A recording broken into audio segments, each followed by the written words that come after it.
Welcome to Picks with the Professor, the podcast where a real statistics professor And the Simon says Garfunkel, Jake.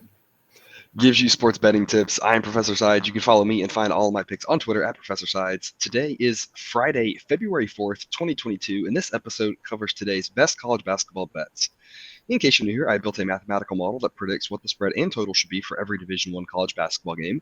That information, along with a graded A, B, or C pick for each of today's games, is available in the Google Sheet that is linked in the show's description. Picks that get an A are the ones I love, picks that get a B are the ones I like, and picks that get a C are the leans. However, please remember that good and bad variance will occur. As much as I'd like to say the model be profitable each and every day, that is an impossible reality for any gambler. Jake, yesterday, not a good day for the model, kind of stubbed its toe a little bit. A couple of rough losses there. Fullerton, right? We had them minus 12. They won by 11.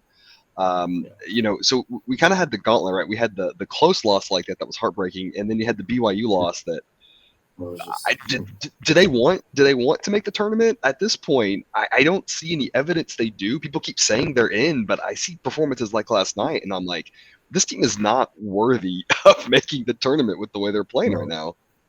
No, I don't get it. It's like they want to prop Gonzaga up and help that conference. It's like, no, that's just not going to happen with the way they're playing, especially after dropping to Pacific. Like, it's just not going to work for BYU. Yeah, just an awful performance. I really thought last night was a good bounce back spot, and boy, we were wrong on that one. And so we praise that we celebrate the wins.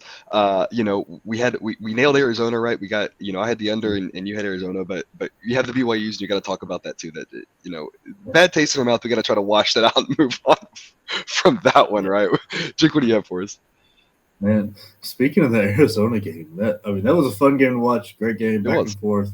But there's some bad blood apparently building here. I don't know if you stayed up and watched the whole thing or what, but apparently the redshirt freshman they have, Mac Etienne, got arrested after the game for spitting at fans on his way out. I was like, that's kind of wild. Never seen that happen before. Bonkers. And then, Patrick Ewing might be joining Penny Hardaway and being rushed out of a school that he did so good for playing, but not coaching very well. He made the one tournament run, which was based on a Big East tournament win. And then the other 4 years of his 5 years, he's not made the tournament. He's on pace with being an underdog in pretty much every remaining game. He's on pace to be the first winless Big East team since 2009. So it's just not looking good for him. And this is a stronger Big East. Usually I feel like with the Big East, there's a lot of good teams at the top and they're a fun conference, but there's usually a bunch of teams kind of clustered at the bottom, which has avoided that winless team. This year there's not. I mean, it's not a good year to have a down year in the Big East, given how good everybody else is, because when you look at any ranking system or whatever, it's like the entire conference is like middle of the pack, upper middle of the pack, whatever, relative to the rest of NCAA, and then there's Georgetown way behind everybody else. I mean, it's rough times there. Before we get to today's slate reminder, please like and subscribe, follow, rate. We appreciate any and all of those things. They help us out greatly. Drop a comment if you're on YouTube. We love those. We try to respond to as many as we can. And don't forget about the live show tomorrow. We'll be on YouTube at 9 a.m. Eastern, 8 a.m. Central. We'll do our usual show, and then we'll answer a question about any game that you have if you want to drop on there and join the chat, ask a question, whatever it may be. Jake, today a smaller slate as usual on Friday, but a handful of interesting games. I think we're going to start off with the 6 p.m. Eastern, 5 p.m. Central, so a little bit earlier of a tip than usual. St. Bonaventure at Richmond.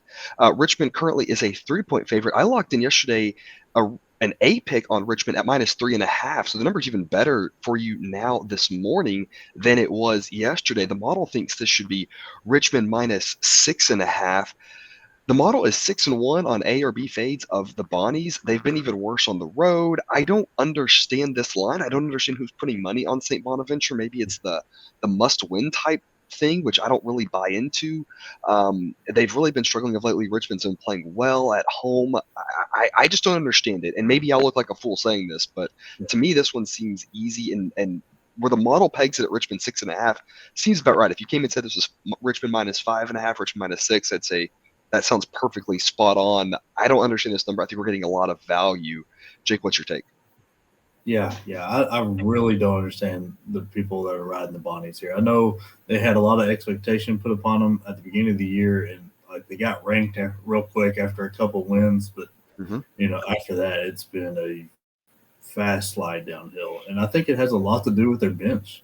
The fact that they run five guys for 30 plus minutes a game, and you have two other guys that are averaging just over 10 minutes. I think it's like 12. Like that, you can't. Those five guys can't be on every night, or even most nights. Like you've got to have some help coming from somewhere, and they just don't get that. Especially like any foul trouble, an injury, anything, and then all of a sudden you're lacking everywhere. And then on top of that, it's seeming like Linton Brown, one of the guys, one of the only few bench players that actually get to play, is done for the season with some kind of illness. Like he was in the COVID-19 protocols, and then a lot of reports out there saying he's done for the season. So I like with some kind of illness. So I mean, my heart goes out to him because you want everything to be okay. But man, that's like now you're looking at a 5.5 man rotation instead of a six, and it's just not going to be enough to go against a Richmond team who's very good at home. They're really good defensively. They've got a real star player in Tyler Burton, who's just an incredible player. But the key to this team is Jacob Gilliard. If he's playing well, then Richmond is doing extremely well, very hard to beat. But if he's not totally on his game, they're very beatable. They've won 5 of the last 7, but the only bad part is they're 3-7 covering the spread at home. So, but I think they get this one today, especially with the short line at 3 and the St. Bonaventure's being so thin. Yeah, and you talked about that earlier in the week with St. Bonaventure being so thin, not having any depth. I think it makes a lot of sense, right? Earlier on in the season, they did play well, and they were able to, attack teams who weren't quite ready for it. Teams didn't know how to attack them necessarily, and they did play great early on. But then, like you said, it's been a really swift fall from grace there as these teams have figured out how to attack their lack of depth. I think Richmond does that again tonight. At 7 p.m. Eastern, 6 p.m. Central, we have Creighton at Seton Hall. Seton Hall is a 6-point favorite right now with a total of 137.5. The model makes this Seton Hall minus 8.5. I locked in yesterday Seton Hall minus 6.5 as a B pick. I don't love this pick simply because we don't know who's playing for Seton Hall, and that obviously is going to loom large here. Aiken, their best player, is still questionable. They have a slew of guys who we don't know what's happening. The good news for Seton Hall is that they have had some time this week in practice to hopefully figure some of that out, figure out a game plan. Hopefully they know who's going, that sort of thing. And that's the hope for them coming out tonight. But I'm a little bit nervous here going up against a Creighton team that is just so sporadic. And so that's my saving grace with Seton Hall is that Creighton feels like a team that they either are going to come out and they're going to win this game on the road by 10 or they're going to lose by 30 because that's kind of what Creighton's done. They've either looked really great or they've completely laid an egg. So I'm on Seton Hall. I'm hoping that the time this week that they've kind of gotten a handle on who can play and they can cover some of their better team. Hopefully that depth helps them out. But given we don't know who's playing, I am a little bit nervous. Jake, what's your side? Yeah, I'm taking Creighton here. It's mainly due to health. Like with no Aiken, Seton Hall's really struggled, and I mean they've got I think 3 or 4 other guys that run decent minutes, maybe not that important, but that are also questionable. So it's I don't know. It's hard to take a team that might be running two real starters and on their deep bench out there. So it's hard to take that. So that's why I'm leaning Creighton. I think Seton Hall at full health. I would be all over Seton Hall. Right. And you're right. This Creighton team just offensively doesn't show up at times. They just disappear. They rank at the bottom of almost every category, and like it's really bad. But their defense is better than most people give them credit for. It's more of like that kind of pack line type defense where they're not forcing you to turn it over a lot. It's more of like just not letting you have a good shot. So I think the defense and Seton Hall's health is why I'm going Creighton. And I think it's just too many points at 6. Yeah, and for those of you wondering out there, we've talked about this before, but if you're newer here, the model does know about injuries, recent play, things of that nature. So the model is taking that into account. It's kind of trying to figure out an expected value situation. It's trying to say, in general, what if a couple of these guys play? What if they don't? That's more or less the easiest way to explain it. And so, on average, again, I think Seton Hall wins this by 8.5. If Seton Hall is fully healthy, I think they win this by double digits, probably more. But of course, the line would be higher too. And so, it's just a tough peg. If a bunch of these guys don't play, then the model's going to have overshot that. So right now, it's kind of taking they haven't played well lately. They've been hurting with depth, and so it's giving them some of that penalty, and it's trying to do the best it can there. But there's just a lot of variability around this game for sure. But it is one of the more interesting ones of the night, so we thought we would cover it here for you today. Later on in the evening, 9 p.m. Eastern, 8 p.m. Central, Toledo is a 7.5-point road favorite at Ball State with a total of 156. The model thinks this total should be 152, so I've got a B pick for you on the under. Both teams play quasi fast, don't get me wrong, but they don't play this fast. So there are a lot of ways this game goes under the total. I think it's just a little bit of an overreaction. My biggest fear with this going over is if both teams just start playing a little fast and speeding up and a little bit faster and a little bit faster and a little bit faster type thing. But these teams haven't gone at those crazy frenetic paces like some other teams in the country have. So I don't think either one of them wants to go that fast. I think Ball State at home knows they're the underdog, doesn't have an incentive to speed it up. So I just think this is an overreaction here at 156. Model makes it 152. I like this under. Jake, what's your side? Yeah, I'm going with Toledo. I think the under is a pretty good play also with because I think this could be borderline blowout territory with Toledo the way they play and how bad Ball State's defense is. They rank 306 in the nation. They are very sloppy with the ball with about 15 turnovers a game. So that on top of like if the pace does keep going and as good as Toledo's offense is.